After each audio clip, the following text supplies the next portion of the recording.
할렐루야. 만나서 반갑습니다. 우리 옆 사람과 함께 인사 나눌까요? 잘 오셨습니다. 사랑하고 축복합니다. 반갑습니다. 주님 안에 이렇게 만나게 된 거 너무 감사하게 생각합니다. 오늘도 하늘의 평안과 기쁨이 여러분 안에 충만하기를 주님의 이름으로 축복합니다. 한 번도 가본 적이 없는 길이라는 말씀의 제목으로 함께 은혜를 나누겠습니다. 어제 남전도 회원들의 리트릿을 잘 마치고 돌아왔습니다. 마음과 마음을 나누는 시간이었고요. 또 홍천에 위치한 가리산에 등반해서 정말 뜻깊은 시간이었습니다. 근데 저희가 날씨가 따뜻해서 힘들지 않을 거라 예상했거든요. 별로 준비한 게 없었어요. 그런데 산을 오르기 시작하면서 복병을 만나기 시작했습니다. 예상 밖으로 너무 험난한 거예요. 눈이 아직 녹지 않은 곳이 많았고요. 또 바람에 의해서 쓰러진 나무가 그렇게 많더라고요. 그래서 걸어가는 계단 내내 그 쓰러진 나무의 어떤 장애물 때문에 피하느라고 이만저만 정말 어려운 일이 아니었습니다. 또 여러 가지 예상할 수 없었던 그 길, 처음 가는 길인가 그렇잖아요. 예측할 수 없는 일들이 참 많이 있었습니다. 한 번도 가본 적이 없는 길이기 때문에 끝까지 정상에 오를 때까지 긴장을 늦출 수가 없었습니다. 황경거 전사님은 시작부터 호흡이 가빠지기 시작하고요. 문 전사도 눈길에 또 미끄러지고, 또 가장 안정적으로 걸어가시던 박진섭 집사님도 몇 번이나 쓰러지고 넘어지고, 저도 휘청휘청거리고요. 얼마나 긴장했는지 몰라요. 그런데 정상에 올라가는 순간에 숨통이 확 튀었어요. 숨이 가빴던 그 호흡이 딱 올라가니까 뭔가 숨통이 트이게 되면서 자신감을 얻게 되더라고요. 등산 전문가이신 어떤 한 아저씨를 만났는데, 그곳에서 손가락을 가리키면서 저기 보이는 봉우리가 금강산이라고. 진짜 금강산인지 모르겠지만 금강산이라는 거예요. 그걸 보면서 너무 신기했어요. 아, 여기서도 금강산이 보이는구나. 너무너무 신기해서 정말 뜻깊은 시간이었습니다. 그 감격도 잠시. 내려오는 길은 원래 더 험하잖아요. 내려오면서 눈이 더 녹기 시작하니까 더 미끄러운 거예요, 세상에. 그래가지고 오면서 그냥 수없이 미끄러졌다가 일어섰다가 미끄러졌다가 일어섰다가를 반복했습니다. 다 안전하게 이제 내려온 후에 이제 또 등산 전문가이신 김현승 성도님에게 제가 여쭤봤어요. 이 가리산은 난이도가 한 얼마 정도 됩니까? 상중하 중에 하나만 골라주세요 라고 했더니 중이라는 거예요. 김현승 성도님 입에서 중이라고 하는 건요, 상당히 어려웠다는 거예요. 정말 예측할 수 없는 일들이 너무나 많았습니다. 그래서 무사히 하산을 했다라고 하는 그 안도감에 너무 감사했고, 짧은 시간이었지만 동고동락을 함께 했잖아요. 같이 어려움을 함께한 우리 남전대 회원들이 너무나 사랑스럽게 보였습니다. 가까워질 수 있었고요. 무엇보다 가보지 않았던 그 길의 처음 시작은 두려움일 수밖에 없어요. 어떻게 올라가지 그랬는데, 돌아온 후에 이제 하산할 때의 그 마음은 어떤 마음이냐, 확신으로 가득한 마음으로 왔어요. 그래서 다음 날을 또 기약하고 다른 날은 다른 산을 가보자. 이제는 또 누구누구와 함께 가자. 어떤 일들을 계획하자. 확신과 소망으로 가득 찬 마음으로 오게 되었습니다. 우리 인생도 마찬가지죠. 한 번도 가보지 않은 인생을 가고 있어요. 또한 우리가 예측할 수 없었던, 우리가 해결할 수 없는 구원의 문제, 하나님께서 예비하셔서 우리를 잘 이끌어가고 계세요. 그 구원의 길을 우리가 걸어가고 있어요. 한 번도 걸어보지 못했고 내가 해결할 수 없지만 오늘도 하나님의 은혜 아래 우리가 잘 걷고 있는 줄로 믿습니다. 오늘 본문의 말씀에 보니까 홍해의 기적을 경험했던 이스라엘 백성들이 또 하나의 난관을 만나게 됩니다. 그것이 요단강이었어요. 또 요단강을 건너는 것도 문제였지만 가나안에 정탐을 보냈던 정탐꾼들이 있잖아요. 그들이 보고 온 곳이 뭐예요? 수많은 가나안 족속들이 있어요. 이름을 하나하나 다 열거하기가 힘들어요. 히위 족속, 기르가스 족속, 아모리 족속. 그 족속들이 지금 준비하고 있어요. 그러니까 가자마자 이스라엘 백성들이 해야 했던 것이 무엇이었습니까? 전쟁이었어요. 하나님이 약속하셨던 그 가나안이라고는 하지만 그곳에서도 끊임없이 싸우며 살아야 되는 그런 시간들이 기다리고 있는 거예요. 그러니까 이스라엘 백성들이 지금 얼마나 두려운 가운데 있겠습니까? 얼마나 불안한 가운데 있겠습니까? 이제 그들이 시딤에서 떠나 요단강에 이르렀다라고 말씀하고 있어요. 시딤이라고 하는 것을 성경에서 살펴보게 되면 그 모압 여인을 통해서 유혹을 받았던 그곳이 시딤이었고요. 여러 가지 죄악들이 난무했던 곳이 바로 시딤이라고 하는 장소였어요. 그러니까 시딤을 떠났다라고 하는 것은 특별한 상징적인 의미가 있는 거예요.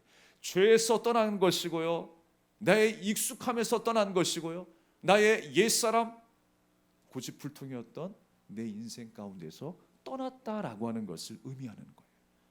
아브라함도 떠났죠. 갈대와 우르를 떠났어요. 자기가 기반을 잡고 우상을 섬기며 자기가 주권을 가지고 살았던 인생에서 떠나 하나님이 지시하신 땅으로 간 줄로 믿습니다. 이제 나를 포기하고 나를 드리고 하나님의 뜻에 맞춰 살기를 결단하는 순간이 된 거예요. 여러분, 이스라엘은 누굽니까? 하나님의 백성들 아니겠어요? 하나님께서 광야 가운데 연단하시고 이제 잘 준비시키셔서 가나안 땅에 들어가게 하시는 그 순간을 맞이하게 된 거예요. 나의 백성이니까, 내가 사랑하니까 거룩한 모습으로 하나님의 백성으로 살아가게 하시는 거예요. 그 구원의 가정을 우리에게 말씀하고 있는데 그들이 지금 닥치는 난관의 여정도 예외일 수 없었어요. 그 모든 것들이 다 의미 있는 일들이었다라고 하는 것입니다. 우리가 새 옷을 갈아입기 위해서는 헌 옷을 벗어야 하는 것이죠. 새 술은 새 부대에 부어야 하는 것이죠. 약속의 땅에 들어가기 위해서, 하나님의 거룩한 백성이 되기 위해서 그들은 연단되어야 했습니다. 준비되어야 했어요. 우리에게도 하나님께서 이 말씀을 통해서 준비시키려고 합니다. 우리에게 요구하시는 것이 무엇일까요? 오늘 말씀을 통해서 함께 그 은혜를 나누고자 합니다. 하나님께서는 이스라엘 백성들이 새로워지기를 원하시는 거예요. 죄의 옷을 벗어버리고 하나님의 은혜의 옷을 입은 자로서 하나님의 말씀에 순종하는 거룩한 백성으로 살아가기를 원하세요. 바로 그것은 우리에게도 요구된 바입니다.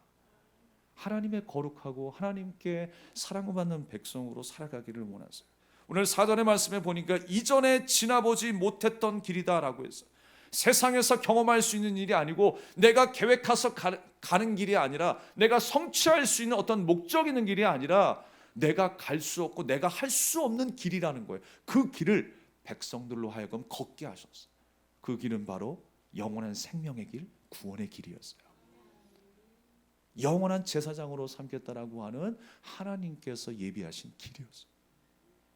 하나님만이 예비하시고 하나님만이 인도하실 수 있는 그 길, 완주하게 하실 수 있는 그 길, 그 길을 통하여 우리를 거룩하게 하시는 그 하나님의 놀라운 계획이 펼쳐지고 있는 것입니다. 오직 주님께서 예비하신 생명의 길이라는 거예요. 당시에 많은 사람들이 그 요단강을 가리켜서 많은 사람들이 이야기합니다. 성지순례를 가게 되면 어떤 사람이 볼 때는요, 요단이 매우 비좁고 얕은 물가라고 생각을 합니다. 근데 또 어떤 사람은요, 너무 깊고 넓은 강이라고 생각을 해요. 왜 그러냐면 지금 이 당시에 여호수아와 이스라엘 백성들이 요단 앞에 섰을 때는요, 우기 때였어요. 보리 추수를 할 때쯤에 어떤 일이 벌어지고 있냐면 최북단에 있는 헐몬산에 있는 눈이 녹아서 물이 흘러내리기 시작할 때란 말이에요. 그리고 요단 이쪽은요, 사실 가장 낮은 쪽에 속한 지역이에요. 그러니까 모든 물들이 흘러서 요단강에 범람하고 있는 상황이 된 거예요. 물이 무릎을 지나서 허리를 지나서 이제 빠져 죽게 되는 상황까지 넘치게 되는 순간이 된 거예요. 그러니까 이스라엘 백성들이 요단에 섰을 때 얼마나 두려웠겠습니까? 또 뒤를 보자니 자기가 힘들게 걸어왔던 광야의 생활, 그 길로 돌아가자니 얼마나 안담했겠어요. 가나안을 생각하자니 여러 가나안 족속이 있다라는 걸 생각할 때 얼마나 두렵겠습니까? 그 두려움 가운데에 하나님께서 그들과 함께 하시는 거예요. 그리고 하나님께서는 그들에게 명령하십니다. 언약궤를 메고 그 요단강 한복판으로 들어가도록 제사장들에게 명령을 내렸어요. 그리고 그 언약궤를 바라보면서 백성들이 따라올 곳을 명령하셨어요. 언약궤가 어떤 상징적인 의미가 있습니까? 하나님의 임재를 상징하는 거예요. 하나님께서 백성들과 함께 하신다라는 것, 그것을 바라보며 백성들은 따라가는 거예요. 그렇게 하나님께서 계획하시고 명령하셔서 시행하도록 하셨어요. 근데 특별한 것은 뭐냐면 2000 규빗이나 그 백성의 진들로 하여금 떨어뜨려 놨어요. 그러니까 2000 규빗이면 한 900m 정도 되거든요. 그 백성들이 한 200만 정도가 되니까 60만이라고 하지만 여자와 어린아이와 다 합치게 되면 거의 200만 정도가 될 것이다 추정하고 있습니다. 그 수많은 인파가 법궤를 바라보기 위해서는 좀 멀리 떨어져 있어야 되는 거예요. 그래서 900m 정도 2000 규빗을 떨어뜨려 놓았어요. 사람들이 그것을 보며 한 걸음 한 걸음 내딛습니다. 그 요단강 한복판에 제사장들이 떠나지 아니하고 백성들이 다 건널 때까지 기다립니다. 사랑하는 여러분, 우리 역사의 주관자가 누구십니까? 우리 역사의 한복판에서 우리의 일들을 주장하신 분이 누구십니까? 사람이 아니에요. 내가 아니에요. 하나님이시라는 거예요. 지금 이스라엘 백성들이 크고 작은 일들을 만났지만 항상 그 중심에서 역사하신 분은 하나님이셨어요. 그 요단강의 한복판에서 떠나지 아니하시고 모든 사람들이 다 건널 때까지 기다리셨던 분이 바로 하나님이세요. 그 하나님께서 이스라엘을 지키시는 거예요. 나를 지키시는 거예요. 그것이 바로 우리를 향하신 하나님의 계획입니다. 하나님의 인도하심, 하나님의 결정을 따르겠다라고 다짐하며 그 법궤를 바라보며 따라가는 거예요. 사실 요단에 이르렀다라고 하는 말은요, 요단으로 내려갔다라고 하는 뜻이래요. 지역적으로도 요단은 내려가는 곳이에요. 내려가는 곳. 하나님께서 이스라엘 백성들을 내려가게 하셨어요. 어찌 보면 그냥 시딤이라고 하는 곳에서 안주하고 살아가는 게 좀 더 좋지 않았을까요? 이렇게 불안한 상황보다 진퇴양난에 사면초가에 빠져있는 이스라엘 백성들이 오히려 그 이전에 있었던 시딤에서 좀 안정적으로 살아가면 좋지 않았을까요? 그런데 하나님께서는 그곳을 떠나게 하신, 갈대와 우르를 떠나게 하셨던 것처럼, 그러면서 하나님께서는요, 이 백성들에게 말씀하십니다. 그 법궤를 가까이 하지는 말라라고 말씀하셨어요. 하나님이 거룩하시기 때문에 백성들이 가까이 할 수가 없었어요. 사람들의 지혜로, 사람들의 생각으로 이루어지는 하나님의 일이 아니에요.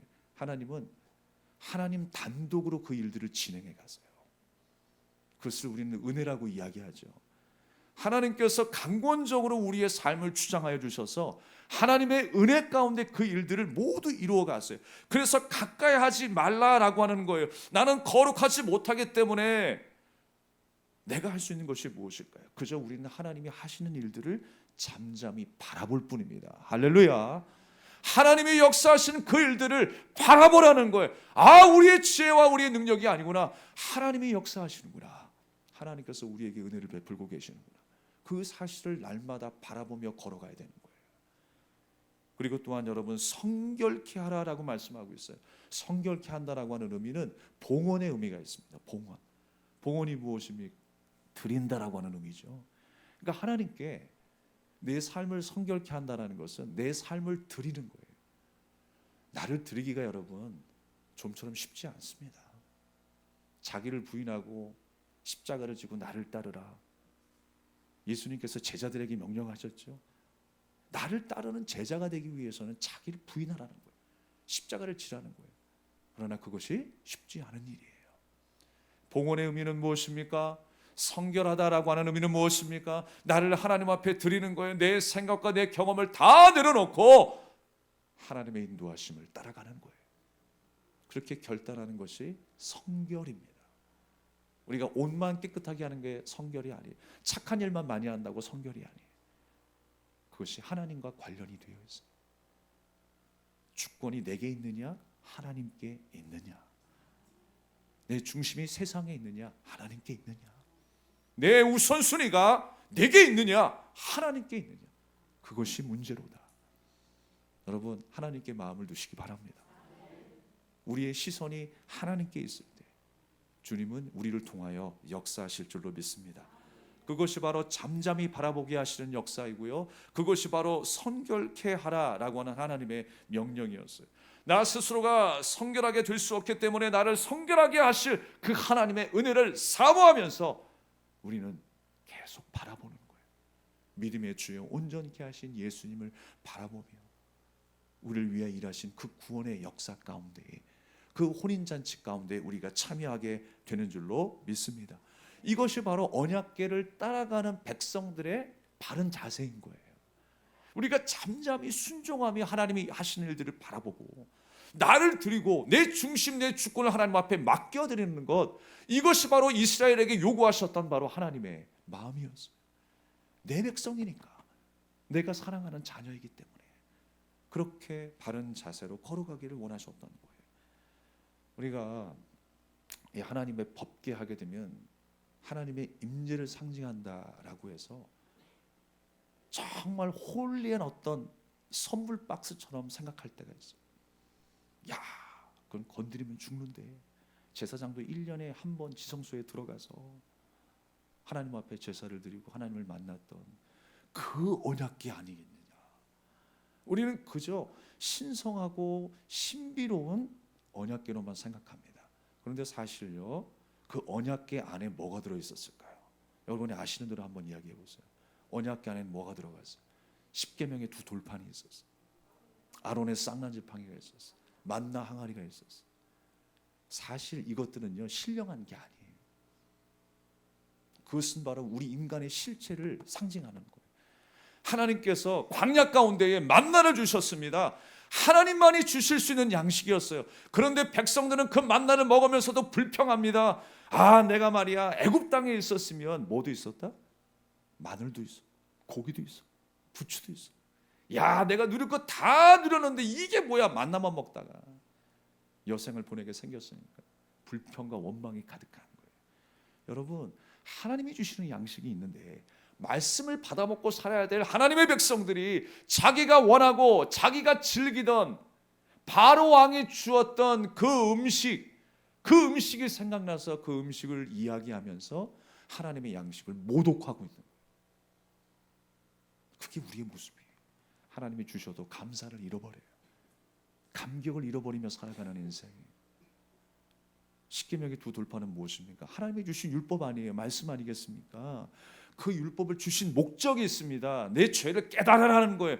은혜를 깨달으라는 거예요. 그런데 백성들이 그 율법을 지키면서 어떤 마음을 가졌어요? 아, 내가 이만큼 지켰으니까 나는 거룩한 사람이야. 나는 죄를 용서받았어. 자기가 높아지고 자기의 목에 힘이 들어가는 인생. 그게 우리의 모습이라는 거예요. 하나님의 은혜를 저버린 그 인생을 십계명의 두 돌판을 통해서 깨닫게 하시는. 아론의 쌍난 지팡이는 무엇입니까?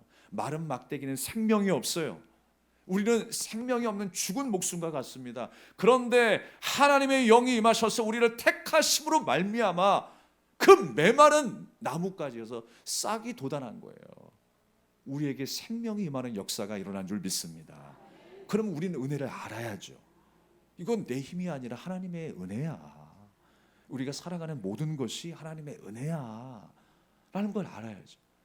근데 이스라엘 백성들이 하나님의 은혜를 까맣게 잊어버리고 살아가는 거예요. 예, 이거 하려면 진짜 오늘 하루 다 해도 못 가거든요. 까맣게 잊어버려도 그냥 완전히 잊어버리며 살아가요. 우상을 섬기며 하나님을 떠납니다. 그게 우리의 모습이라는 거예요. 그런데 법궤의 상자가 그 모든 하찮은 물건들을 덮고 있어요. 특별히 제사장이 지성소에서 예배를 드릴 때는 그 시은자라고 하는 그 법궤 뚜껑이 있는데 그 뚜껑 위에 뭐가 뿌려지느냐? 어린 양의 피가 뿌려지는 거예요. 예수님의 보혈의 피가 뿌려지는 거예요. 여러분, 내가 예수님 때문에 구원받았잖아요. 믿으십니까? 예수님께서 우리를 안아주시는 형상이 법궤라는 거예요. 하찮은 우리 인생을 주님께서 안고 계세요. 그 보혈의 피의 은혜로 말미암아 우리를 다시 살게 하시는 역사가 바로 언약궤, 법궤라는 거예요. 그러니까 백성들에게 그것을 보게 하시는 역사는 무엇입니까? 그 은혜를 좀 알라라는 거예요. 계속 바라보면서 가나안 땅까지 그거 바라보면서, 그렇지, 오늘도 하나님의 은혜, 그래, 나는 오늘도 하나님의 은혜 가운데 살아가고 있어. 여러분, 이러한 삶의 모습이 우리의 일상이 되어야 합니다. 내일도 그러한 삶의 반복이 되어야 합니다. 주님이 오시는 그날까지 나의 삶이 하나님의 은혜로 이루어졌고 지금도 하나님의 은혜 가운데에 걸어가고 있음을 기억하는 우리의 삶이 되어야 하는 것입니다. 그것이 바로 이스라엘 향한 하나님의 마음이었습니다. 은혜의 하나님을 보게 하신 역사였어요. 그리고 7절에 하나님은 기이한 일들을 보이실 것을 말씀하십니다. 내가 모세와 함께 있었던 것 같이 너와 함께 있는 것을 그들이 알게 하리라 라고 약속하셨어요. 그리고 살아계신 하나님께서 너희와 함께 하심으로 가나안 땅의 모든 족속을 다 물리치실 것이다 라고 하나님이 약속하셨어요. 그래서 중요한 건 뭐예요? 하나님이 함께 하셨을 때 어떤 역사가 나타나는가, 그것을 보여주는 것이 성경 말씀이에요. 하나님이 함께 하셨을 때, 예수님이 죄인과 함께 하셨을 때, 예수님이 그 병든 몸에 손을 대셨을 때 어떤 역사가 일어나는가, 그것을 우리에게 보여주고 있어요. 하나님의 오늘 이 시간에 우리와 함께 하십니다. 여러분의 일거수일투족 모든 일에 하나님이 여러분과 함께 하고 계십니다. 하실 거예요가 아니라 이미 함께 하고 계세요. 함께 하심의 역사를 우리는 성경을 통해서 배웁니다. 기적이 일어났어요. 하나님이 그들과 함께 하셔서 요단강이 갈라지는 역사가 일어났어요. 그 요단에서 빠져 죽을 수밖에 없는 상황 속에 있었지만 그들이 하나님의 말씀에 순종하여 그 말씀을 따라 그 물속에 들어갔다라고 하는 의미는 뭐예요? 성경에서 물속에 들어갔다라고 하는 것은 죽음을 상징하는 거예요. 나를 죽였다라는 거예요. 나를 드렸다라는 거예요. 성결하게 그렇게 하나님 앞에 서게 되었을 때에 하나님은 일하기 시작하시더라. 나를 낮추는 요단에 이르렀을 때에 하나님은 일을 시작하시더라.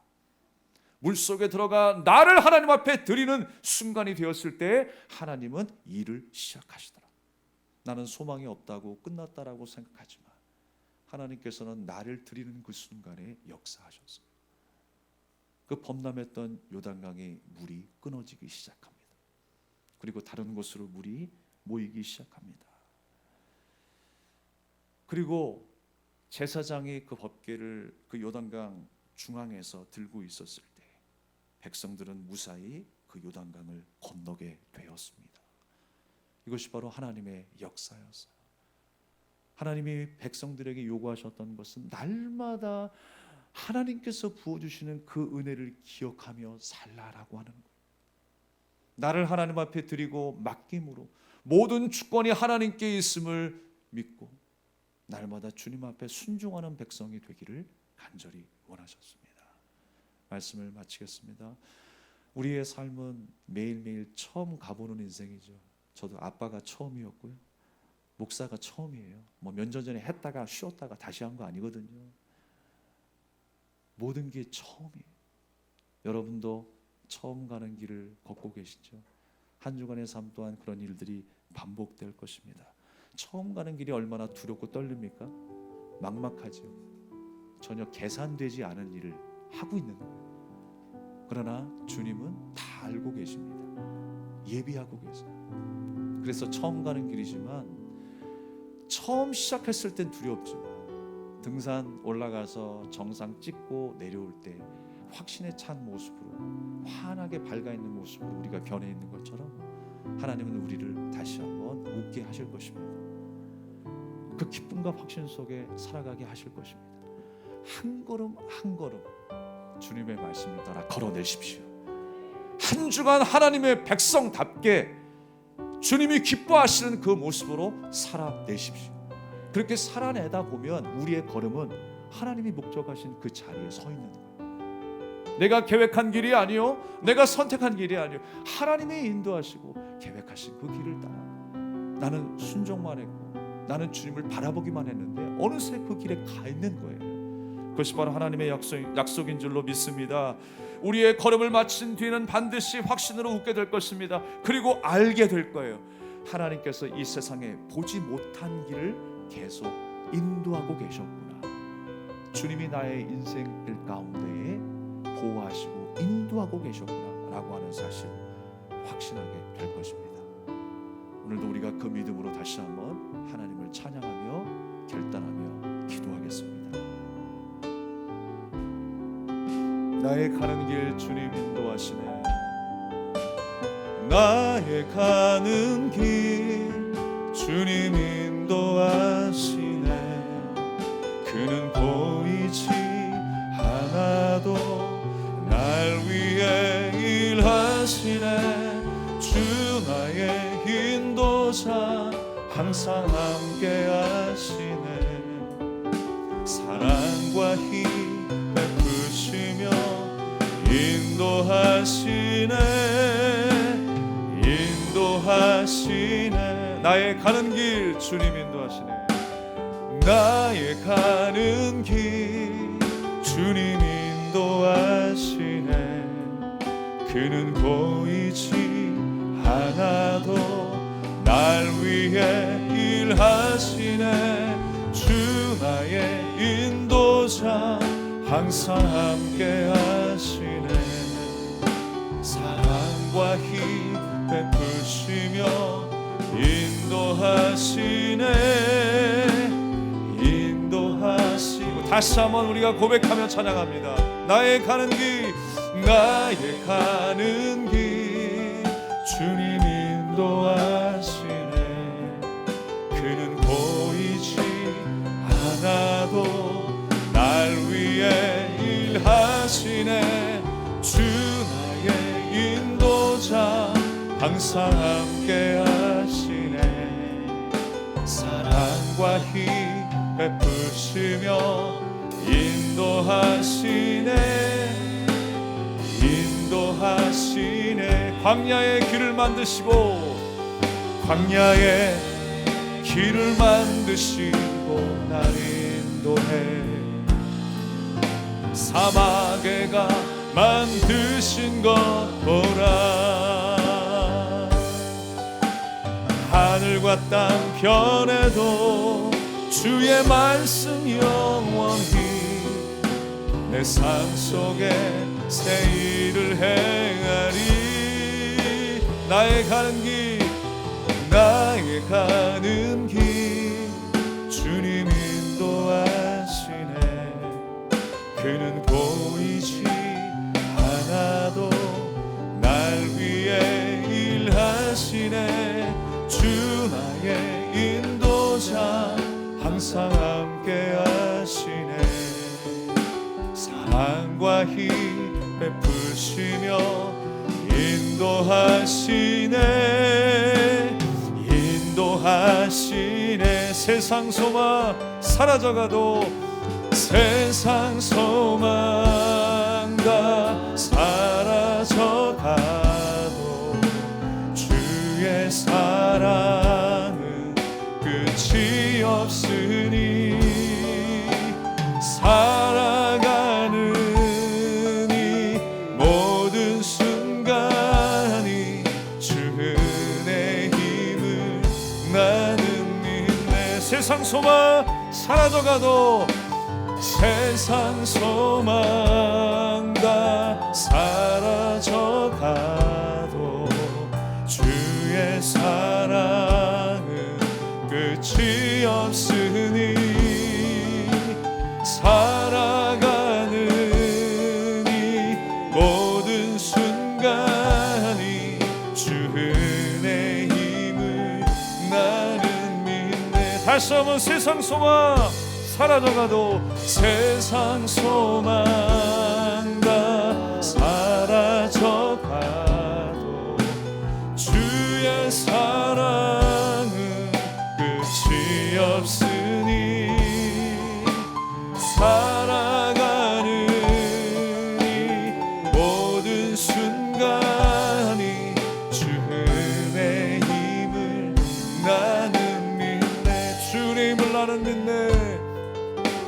주의 힘을 나는 믿네. 주의 힘을 나는 믿네.